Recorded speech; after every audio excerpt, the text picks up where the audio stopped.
Good day, fellow champions of inclusion. I'm A.A. Ron, and this is the Inclusive Dad Podcast, where we explore inclusion and make it practical.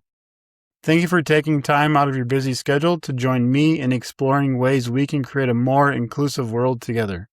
You are important, you matter, and you can make a difference. Today, my guest is Elisa Neven-Pugh. Welcome to the show. Thank you for having me, Aaron. Absolutely. Why don't you just start us off by just telling us a little bit about yourself?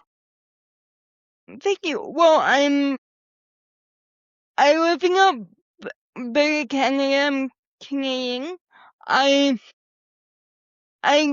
finished my degree in Women and Gender Studies in 2024. Don't worry, I have good relationships with men. Uh, uh, you're one of the first people to catch that joke. So, no, but I have my bachelor's degree, and I'm hoping to make disability more visible and more multifaceted and multidimensional within my work. I also want to be a bridge between able-bodied people and the disability community, much like this podcast is doing. So thank you for that. And I just want to help people be their best selves with my business, Positively Adaptive Services. So Awesome. Thank you so much. What is your definition of inclusion? my definition of inclusion is where we replace the word inclusion with integration. So we really look at what works for a variety of people, not just this checkbox of inclusion. The way I describe it is like inclusion is having the automatic door where integration is actually going. Does this door stay open long enough for those with spasms? I hope I'm making sense. Yeah, you're making sense. Yeah, thank you for that. So I have a daughter. Her name is Cecilia. We call her Cece. She's 23 and she has cerebral palsy and uses a power wheelchair. How is it in Alberta for power wheelchairs? It's easy?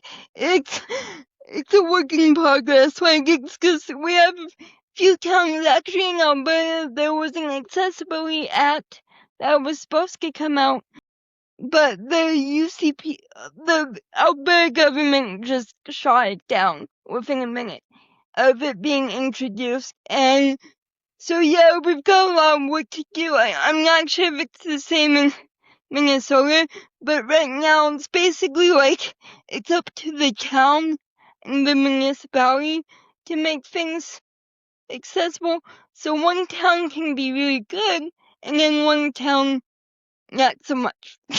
And yeah, so it's a work in progress, but for those who are in advocacy, I don't know if Cecilia is, but for those working in advocacy, you have to understand that it's a long game. Like, it's not just a one-shot done process. And so, my main argument with inclusion is we've got to bring people from all walks of life into it. We can't have our own little disability group over here and then able-bodied people way out there in the cosmos, who have no idea what's going on. And a lot of people from where I'm from, you can tell me if it's different in Minnesota, but a lot of people in the disability advocacy groups are like, no, we have to stay away from able-bodied people because they go on the scan. And I'm like,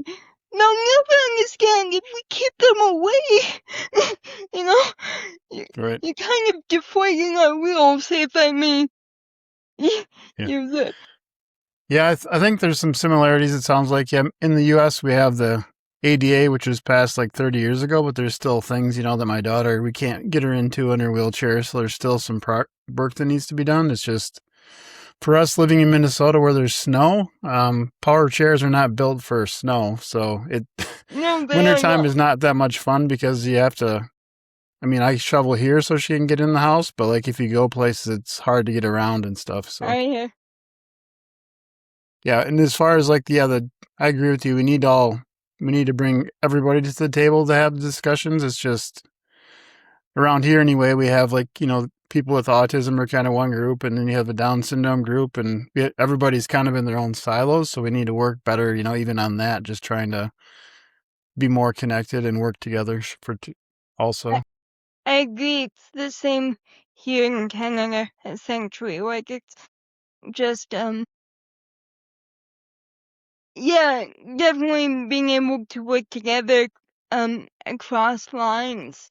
Because what I found is, and I wonder if you guys ever felt the same way, but what I found is when you need help from able-bodied people, those who don't necessarily need as much help are they can't picture it. So what works for one advocate necessarily doesn't work for a quadriplegic one. Right.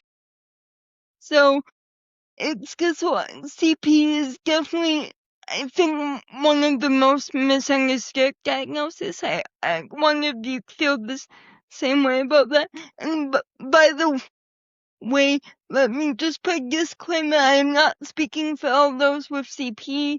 I am just speaking my personal opinion. Yeah, I appreciate that. Yeah, and it definitely, I mean, I've heard the phrase like for autism, if you've met one person with autism, you met one person with autism. Like everybody's different, and it's definitely with cerebral palsy. It's the same thing. Everybody is different for sure. Mm-hmm. So what inspired you to write your book?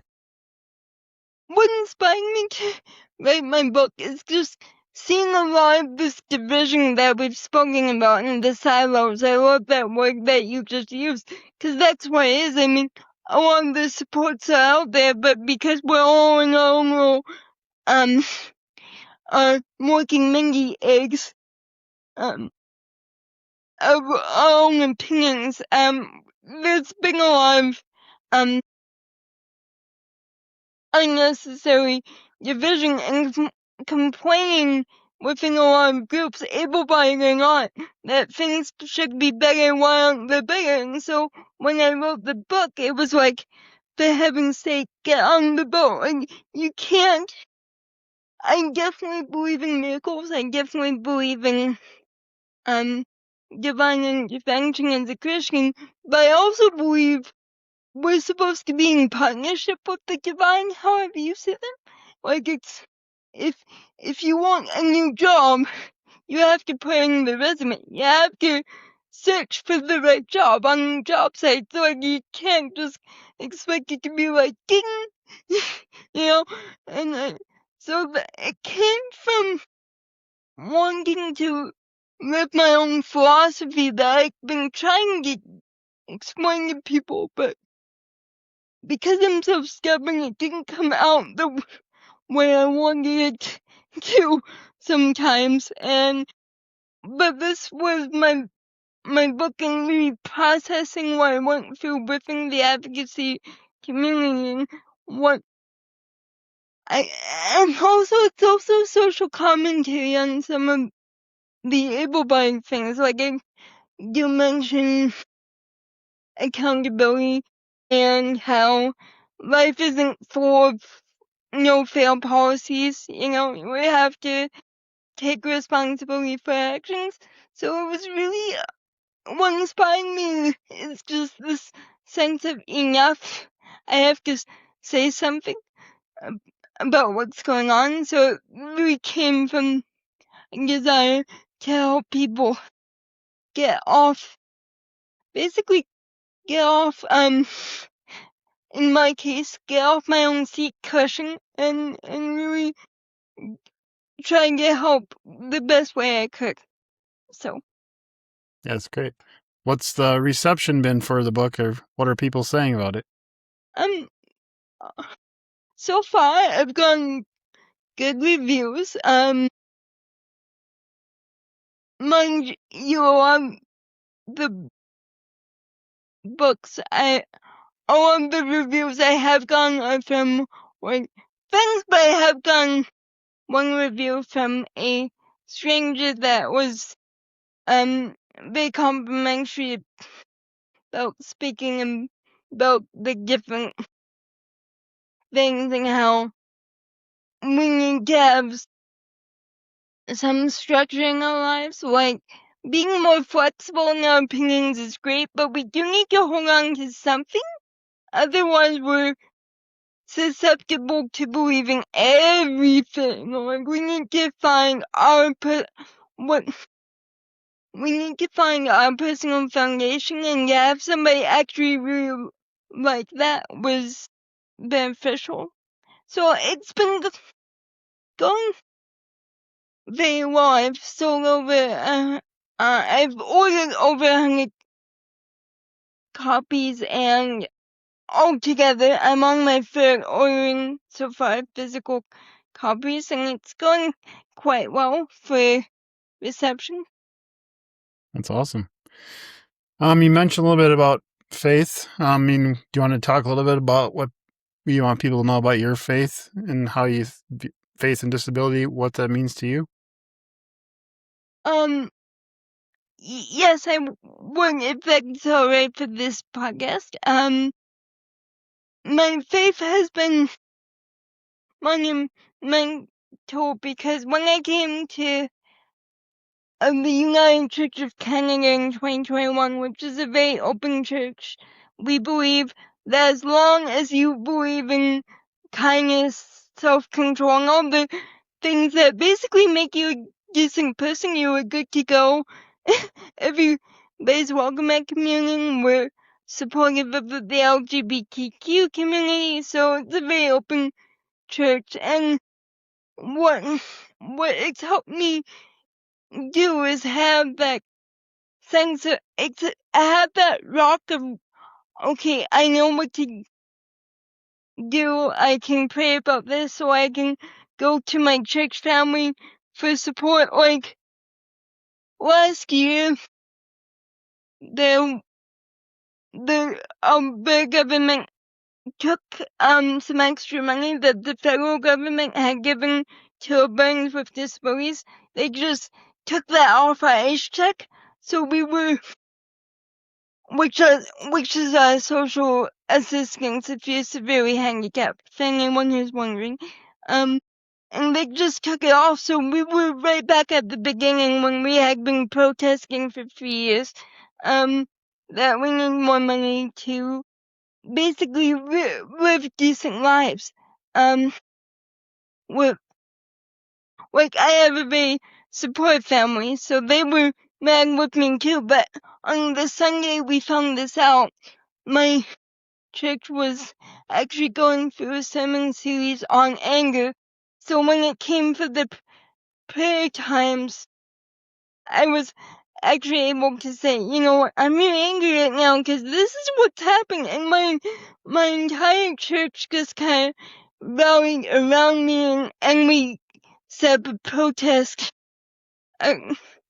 about 3 weeks later. Like it happened like that because of the support network. So it's definitely expanded my support network. My family has always been there. I have a very inclusive family, like you sounds like, and so I always had my family, but to have it extend to all these lovely people at my church, it was just a really powerful moment because it showed me that, you know, the kind, like the happy to see me thing on Sunday, it wasn't just a person trying to be polite. Like I truly felt part of the church family, and it was a beautiful experience because people got righteously angry with me, and we had about 70 people show up, and we've got about 120 people at our church. So, and And there were many of those who didn't show up that said, I wish I could, but I had plans for this. Like, it was just it's a very supportive environment, and it just really helps me grow as a person, and helps me to be more inclusive in the way I'm thinking as well. Because I think people mistake religion as like this exclusive club that once you're in, you're allowed to block people out. And my church is like, we challenge that almost every single Sunday. Like, and so it definitely helps me to get past my comfort zone and truly live the person I've always wanted to be, but was too reactive to really emulate until now I have these practices and this lovely group of people that I can go to for support, and this I call it physiotherapy for the soul basically every Sunday. And it's just, but it's a type of physical therapy that doesn't go too far. It's just like it definitely helps you grow as a bigger person. And if it, like, there are many fear-based churches that get that, fanning the people who've been on the fence and been hurt by the church. I get that. But there's also very good churches like the one I'm a part of that really focuses on family connection, loving our neighbor, and just being good, decent people out there. Yeah, that's amazing. You found such a supportive church. I love that. Because I've heard lots of stories where a family will go to a church with a, person with a disability in it, and they're not received well, and it's just not a good experience. So I'm glad to hear that you've had a really great experience. That was one of the main things that really made me grow in my church, is that when we first walked in there, me and my dad, at first everybody greeting us, and when they talked to me, they talked straight to me. Like, it was like no one looked at my dad and said, what does she have, or what's her name. It was all, hi, nice to meet you. I'm so and so, and you are. And it totally broke my own perceptions down, because I don't know if you've experienced this with other people on your podcast, but sometimes I find that I have my own preconceived notions that the only way somebody can be truly inclusive is if they've been connected to the disability community, like you and your daughter. So to have all these, like, 80 to 90 people just treat me as a regular person, it kind of broke down my own barriers and my own biases about what makes somebody truly inclusive. So it was a beautiful moment. So that was also an inspiration to read the book, and is to say, no, I know many able-bodied people who are willing to help. You just have to give them a chance, Yeah, that's awesome. That is a good reminder. I mean, I've not had anybody else mention like them having preconceived ideas about people including them, but that's true. I'm sure that is true. Yeah. Because we've had experiences with people, and if they're similar to that, and that person wasn't inclusive, I can see where you maybe think they would not be inclusive. So yeah, that's interesting. What is your goal in positively adaptive services?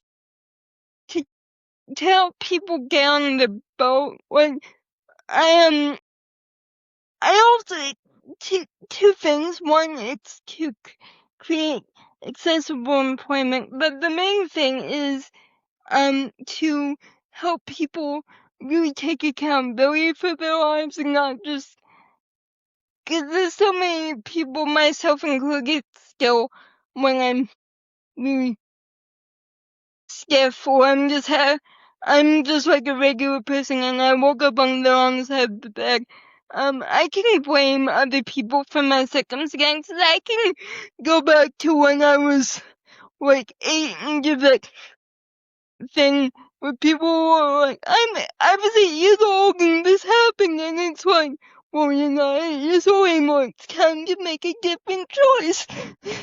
You know, because people say things, even parents say things sometimes, but you gotta let that go and just be like, this is my life now. Yes, the past is important, and I want to put another disclaimer here. I'm not saying that people who've experienced severe trauma should get over it and just, forgive. No, there's some things that affect you for the rest of your life, but the way it affects you is your personal choice. Like, you can choose to have it block your other relationships, or you can say, okay, how can I use this past experience to kind of help me in the future, but not hinder me? And I think a lot of people, and I'm still working on this, by the way, I think a lot of us kind of get stuck in that comfort of what happened, and, it becomes a part of our identity, these experiences that weren't so great. And I guess what I'm trying to do with positive adaptive services is to show people that, you know what, yes, what happened to you is horrible and you deserve the compassion, or what you're going through is completely understandable, but you can make a choice that is life-giving, that shows people, you know what, this helped me to be a stronger person in my faith, in my perspective. Yeah, and just to help people stop disabling themselves with their thought process, I guess would be a way to put it. There's this great song by Shakira right now, and it goes, what hurt you once made you strong. And so I guess that's what I'm trying to do right now, is just to give people that kind of able mindset, and just as well as helping myself find a way out of the system with all this funding type stuff. Find a way to help myself take control of my own life and my own finances. So. Yeah, I love that. Yeah, we have a lot of stuff going on in Minnesota too about fraud and different things, and it hasn't really affected my daughter's stuff yet, but it is kind of scary. So yeah, if there's ways to not be so dependent on government funds to help you out, that's a good idea. Mhm. Yeah, for sure. And by the way, I also want to give people who don't have the funds a way to get in touch with a life coaching motivational speaker, because a lot of the self-help gurus that we know, I'm not getting names, but a lot of them have these seminars and they're beautiful and they're great, but what happens is that their pricing is completely inaccessible. Like, even they give you a discount and still upwards of 400, 500, and that's with 50% off, and it's like, anyone who doesn't have the means for that may feel like they're not meant to have the best life, and so for me, it's like, I guess I just want being an affordable person who people can go to and have their lives, really shift in a positive way without having to work like 24-hour shifts even just to get a ticket. Cause that really bothered me, cause I'm like, the people who can't afford these tickets really need these processes, really need the self-talk to shut up and pack its bag and become a best friend rather than a roommate. You're like, why do I have to live with you? So I really want to be that option for people that society misses and makes invisible because, you can't make enough fun, so unfortunately you can't join us. And yes, you can watch YouTube, but it's not the same as having somebody consistently there with you to help you through, like, the doubts, the I think I'm missing something in the process. Can you just reiterate that? Like, and some people don't have time to read. I know I wrote a book, but some people don't have the time to read that. Maybe they're a single parent and got like 3 kids, or kids with more complex needs, as we say nowadays. So it's just, I'm trying to be the voice of the voiceless and to be the support of those who really want to change, but feel like that somehow is just way out of reach because of pricing issues. Yeah, that's great. That makes a lot of sense. What is one tip you can share to help listeners be more inclusive today? So just something anybody can start doing today to be more inclusive. Very simple when you're talking. Actually, it's kind of A is just treat them like a regular person. And if the caregiver says, like, give the benefit of the doubt when it comes to, like, comprehension, unless the caregiver tells you up front, hey, this is. But if it's like, if that isn't necessarily spoken for, on the side of competency, because, and I can't be sure, but I'd be surprised if Cece hasn't gone through the whole, hi sweetie, how are you? And you're like, I'm 3 years old, treat me like a girl. And then you don't feel like an adult because you're like, I'm 3. And you just want to stamp your foot, technically speaking. So always err on the side of, cognitive abilities. But the main thing is, if you look at somebody and you think they need help, just say this. Is there anything I can do for you? Because that leaves it up to them. That's not like, oh, here, let me help you. And it's like, I can actually give that. So basically, just focus on these 5 words. How can I help you? Instead of, I know how to help you. Like,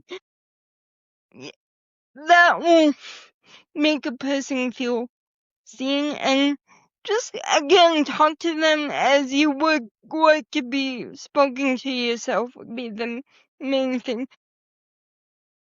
Yeah, that's a great tip. Because it still happens when we take Cece to the doctor. Sometimes they'll ask me what her name and birthday is, and it's like, she's sitting right there. You should at least ask her first, and if she can't do it, then I'll help her, but you should at least ask her if she can do it. I mean, you should ask her first, and then, because she can. It's just sometimes they look at her in a wheelchair, and look at me and just ask me, and it's like, no, she knows her name and her birthday. She can do it.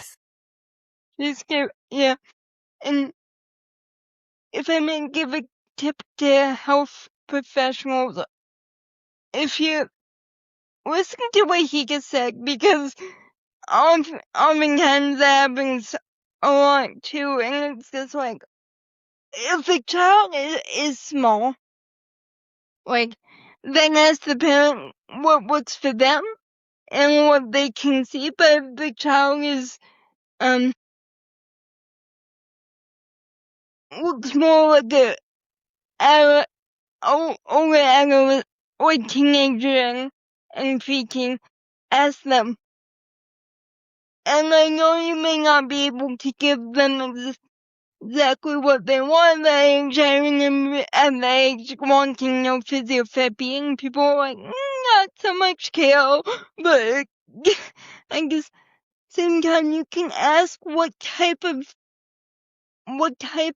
exercise regime is really beneficial, rather than forcing a certain prerogative.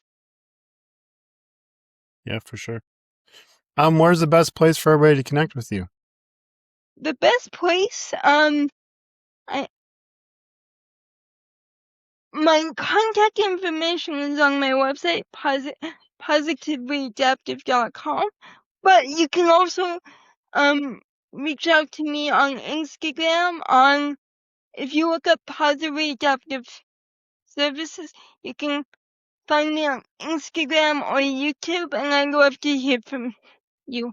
And like I said, I've got services for everyone, and I'd love to hear from you. So, Yeah, I'll definitely put that stuff in the show notes so people can reach out.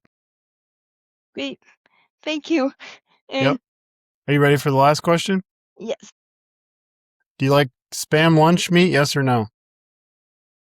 No. No? I asked, so I live near where they make Spam and where the Spam Museum is located, so I've been asking everybody just to see what their answer is. It's kind of fun for me. Cool. No, like a symbol, because I do not like Spam, and that's just who I am, so. No, it's all good. It's all good. It's just funny to see the reaction. Some people like really love it. Some people hate it. So it's kind of fun to see what happens. Awesome. Well, thank you for being on the show today. Thank you so much for having me. To those listening, thank you for allowing me to be part of your journey. It is truly an honor. Please join the podcast newsletter by clicking on the link in the episode description to keep up with the latest episodes. Together, we can make the world more inclusive. Until next time, stay empowered and be a champion for inclusion.